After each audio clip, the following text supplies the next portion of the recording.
Welcome back to the depths of Tarot Chapter 3, but card number 2.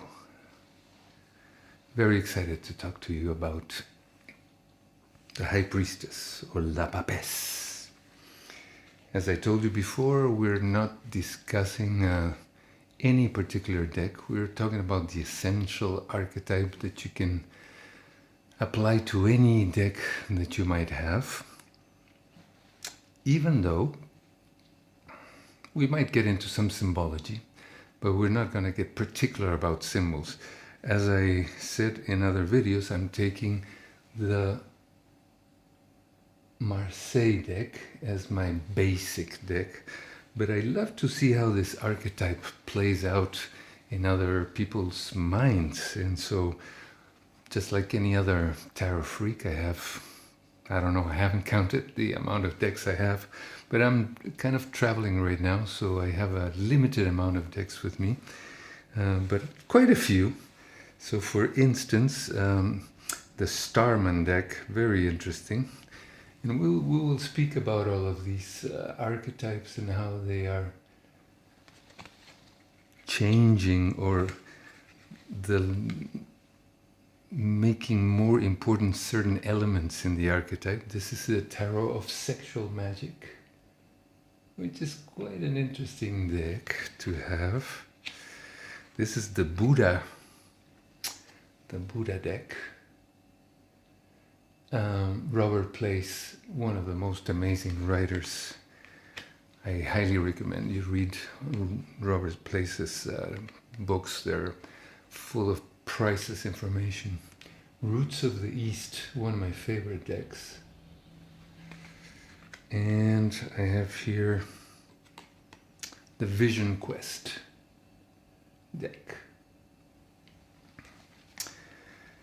So, let's talk a little bit about this archetype.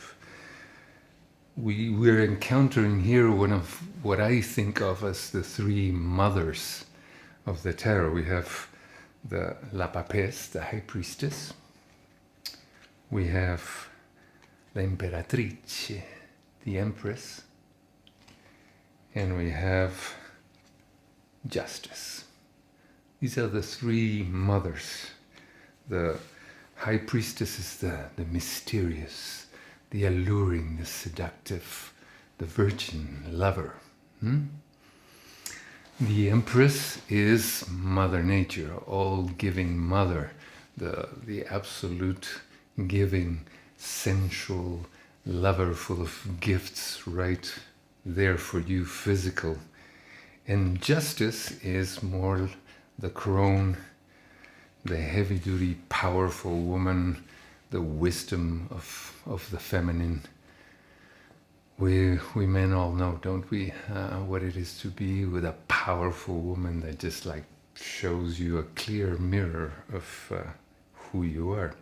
We also have three, remember everything I'm speaking is from experience, not from book learning, even though I am an avid reader, but I kind of like to keep what I read inside of me so it percolates and it cooks itself, and whatever doesn't belong to me just leaves. I have very bad memory, and that in a way helps me, because what I retain really belongs to me. So the three fathers that I call are the Magician, the Emperor, and the Pope. So we have the three mothers and the three fathers. And interestingly enough, if you see, for instance, Justice and the Pope,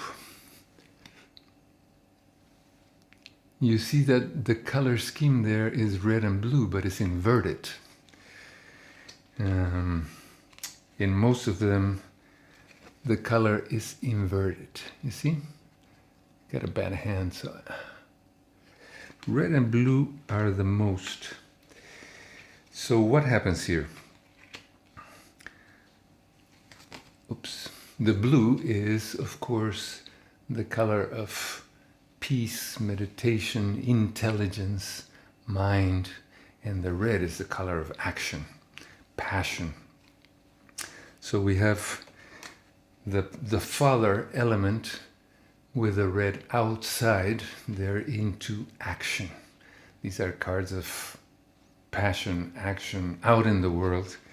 And we have the mother element with the red within.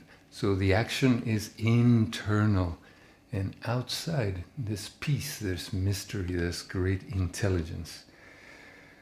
The Empress is pretty much the same. On top she has blue, and just on her legs, because the Empress of course is more active.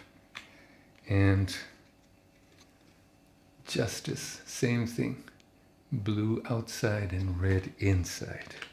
Whereas the Pope, again, red outside, blue inside.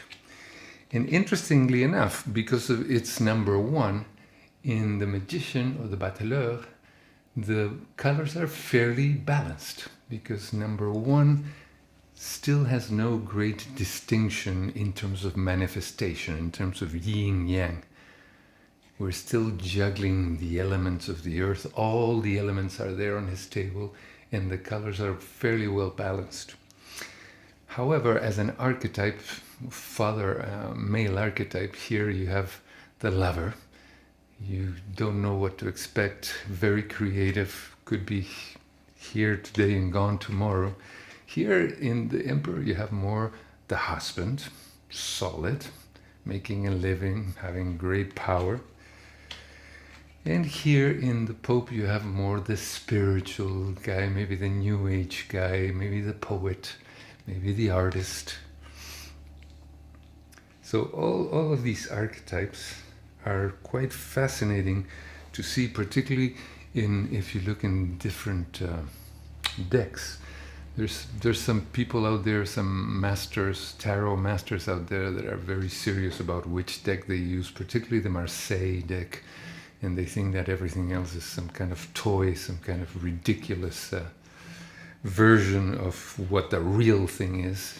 I take the Marseille deck fairly seriously, and I use it mostly, but I'm fascinated about how this archetype develops in different cultures and is expressed in different ways, but never forgetting that these are layers and layers and layers. But then again, what is not? Everything is an interpretation of the great mystery, everything. So why would one be better than the other? I'm not sure why. But there is no question that all these ideas about the Kabbalah, the Egypt, etc., numerology, astrology, are kind of imposed on the tarot, even though there's those who have fairly good justification to claim that no, they're part of the original design. We don't know. So whatever it is, whatever works for you, and that's absolutely fine. So here in the cards that I showed you, we have different elements of this archetype. In the Vision Quest, she's called Medicine Woman, and we have the healing aspect of the feminine, the healing aspect of the mystery. In Roots of the East, then you can see more, she looks more like a nun. So it's the Virgin, the deeply spiritual aspect of the card. In the Buddha, we have Maya. Maya is the mother of the Buddha. So that's very interesting. And Maya also in Hinduism and Buddhism is illusion, is the illusion of this material world. She gives birth to the Buddha, to enlightenment. Kind of the same symbolism of the lotus, right? Because the lotus symbolizes perfection, enlightenment, etc., but the lotus grows on the mud. From the mud comes the lotus. And if you separate the lotus from the mud, the lotus will die. Something to keep in mind. Here's the card that I created for my own personal deck.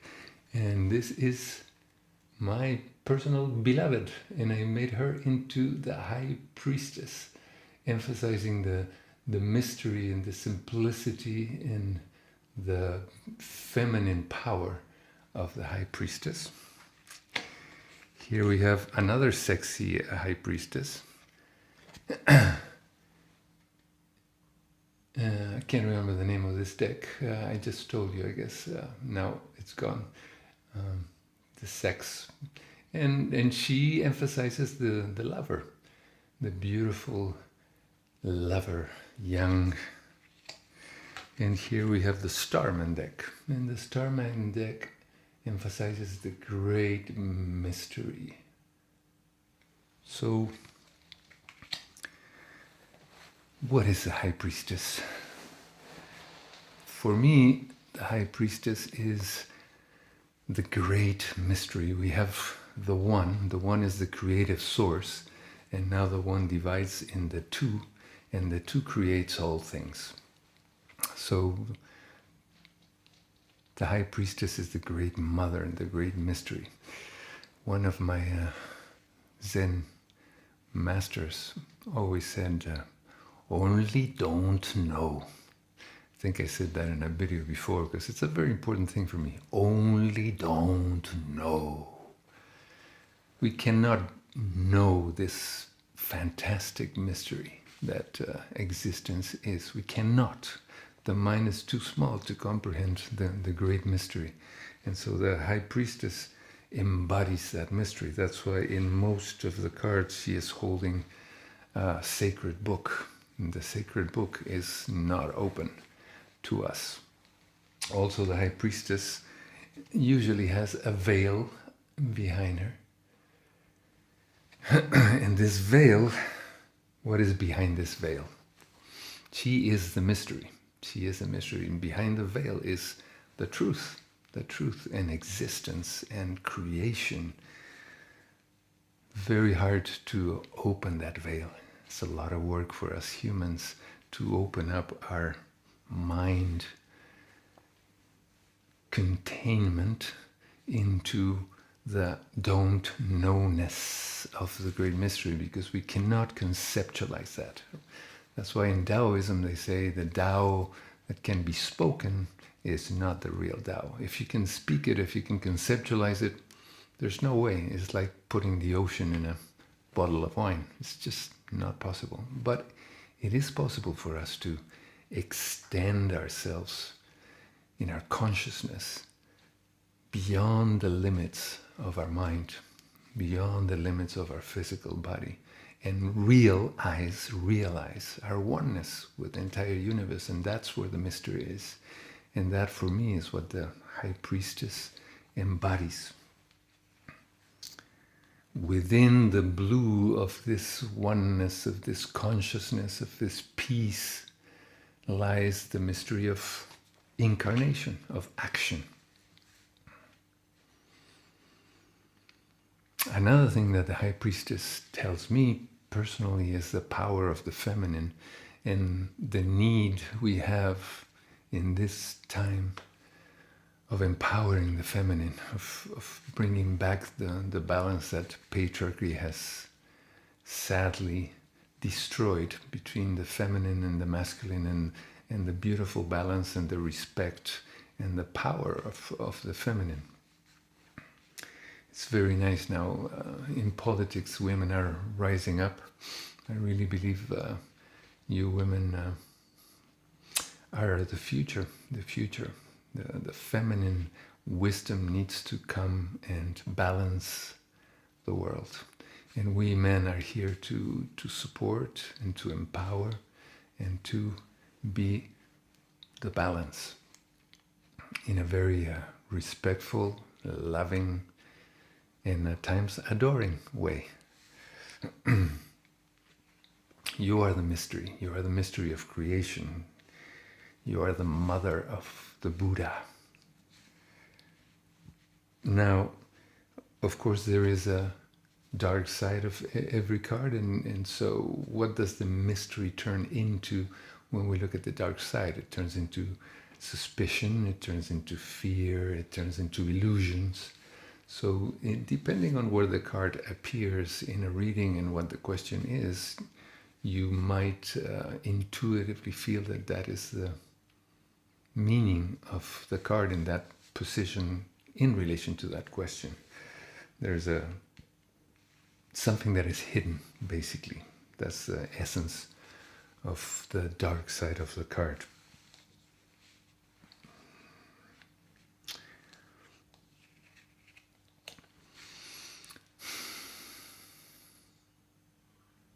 I'm sure that of those watching this video, 8 or 9 out of 10 are women, because women are right now rising, empowering themselves and expressing their wisdom. And so your goddess is the High Priestess.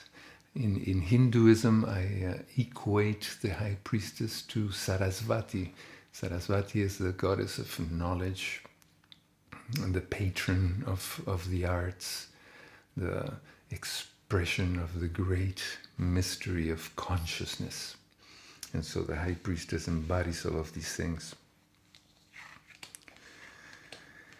And because of that, there's really not much to say about the card. I probably have a lot more to say about other cards, but oops, that's somebody communicating.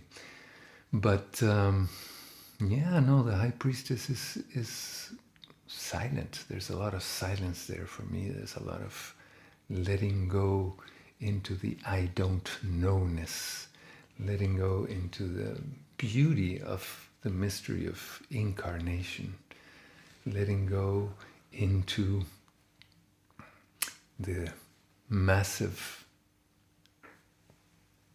incredible creation, incredible universe that's here and we don't know. I was reading the other day that a lot of scientists now are supporting the idea that this is a computer created reality. Serious scientists are saying that, but that's the extent of how mysterious this whole thing is. And essentially, personally, I experience it as a poem. I very much relate to the tantric version of reality, which is that the one manifests through and in all of us in order to experience the gift of incarnation, the gift of eating a peach, the gift of taking a walk in the sunset, the gift of taking a plunge into the ocean. Beautiful, amazing experience of aliveness. This is all the things that the High Priestess speaks of to me when I see her. Now, if we go to the more practical, let's put these cards back and leave just the High Priestess out. And let's delve into the practicalities of a reading where the High Priestess is present. So, as we did before, we're going to choose 2 cards to go with the High Priestess, and we are going to show you how that can change. But in order to do that, I think I'm going to change my camera so you can see what's happening. So we have the High Priestess here in the center. Let's keep her in the center for now. And let's break this. See what wants to come out. And we have the Ace of Cups. Wow! 2 aces. Amazing. That's an amazing reading, isn't it? I'll turn them around so you can see them, except for you it'll be like this. So what could this be? We've been so far asking very general questions. Just to give you an example of how to look into that, and the general question I've been asking in all these videos is like, okay, what do I need to know right now? What do I need to know right now? I'm going to turn it around so it speaks to me a little clearer. And I'll tell you how it relates personally to me. So it's very important to be able to read for yourself. I find it very, very useful. And the key here for reading for yourself is to be not to think too much about it. Whatever comes to your mind, immediately let it come out from the unconscious without blockages. So the one of the Ace of Cups speaks to me of creativity, of something new, of something relating to my emotions. In these times of COVID-19, this is a very important card for a lot of us, I think, because now we have an opportunity to start something new, to really hone into our creative source and create something new for ourselves, something maybe truer to who we are.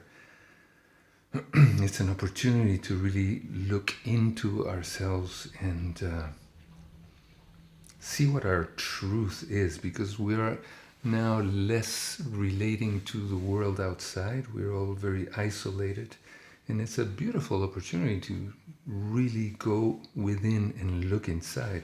And so here it relates directly and perfectly well to the High Priestess. It's inviting me to embody my creative self, to go within, to know myself, know thyself, to lift the veil of Maya, to realize my oneness with the whole universe. And the Ace here tells me that I have to put that into practice, into action. How is my creativity and my spirituality going to come together to create a new creation that's powerful, that's true to myself, that will benefit the world? It's a very, very beautiful reading. Now what happens, just for one example, if the same cards are changed around?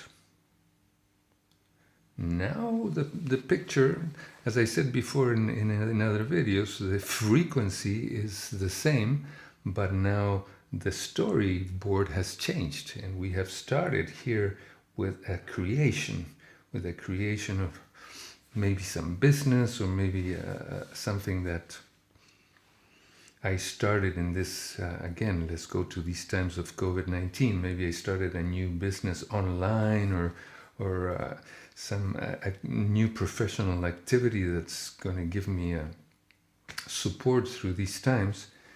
And this card is reminding me to bring the heart into it, to bring the heart, that the passion and the creativity and the energy that I'm putting into this effort needs to be connected with the heart, needs to be filled with my love of service and with my emotion.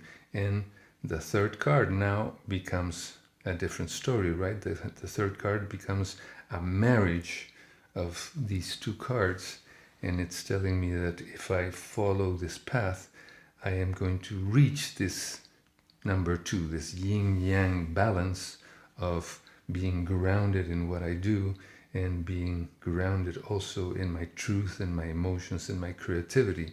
And so I'm going to meet the mystery of myself.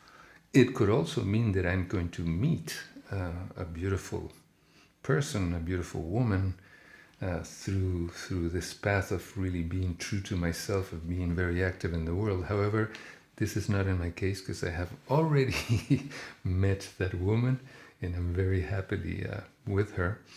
So for me, this has a more internal message. So you see how it relates in a different way. We have 3 cards in the same cards, but if we mix them around, the storyboard changes. Okay? In the Waite-Smith deck, you have the High Priestess in between 2 columns, dark one and a light one, and she is right in the middle. So in the allocation of the High Priestess in the Tree of Life, which again you might or might want to not take into account, but I find all that information interesting, whether I want to incorporate it or not. But she is the path between the Kether, the top, and Tiferet, beauty, crossing the abyss of all worlds. She can take you directly from the highest spiritual realities down to the heart, to the place of beauty.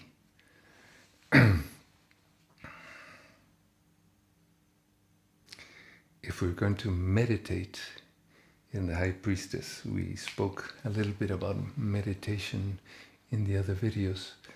I would really emphasize the element of trust, because she's the great mystery that cannot be known. So we have a choice there.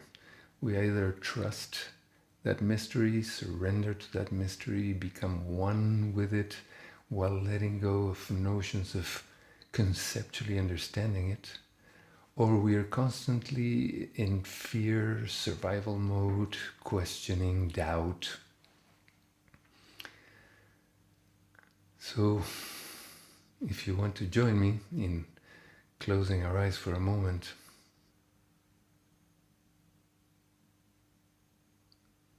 and just bring this High Priestess frequency within you. You can visualize whatever deck you have, the High Priestess, or you don't need to literally see anything, but just this feeling of the great mystery. Of the great mystery being your mother in a very, very real sense. In this great mystery having good intentions towards you, being protective, being all-embracing. And this great mystery sometimes manifesting itself in the feminine. If you're a woman, it could be a friend or a lover. If you're a man, it could be your lover, your mother, your sister, your friend. Doesn't matter. This beautiful mystery of creation that every woman carries within herself. Because no matter how we look at it scientifically, no matter how many facts we find out about it, it remains a mystery. Creation. No matter how many myths we put together about how this all started, the essence is that we don't know. And if we bring a sense of literally love and trust and gratitude towards that mystery, we are in the realm of the High Priestess.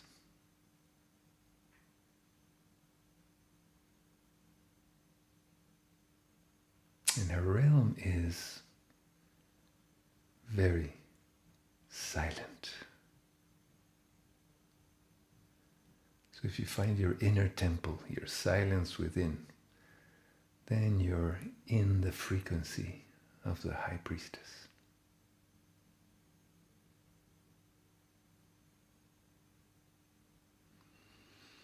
So I'm going to let you cultivate this for yourself in your own time. And I'm going to say goodbye for now. I hope you follow this work that we're doing together.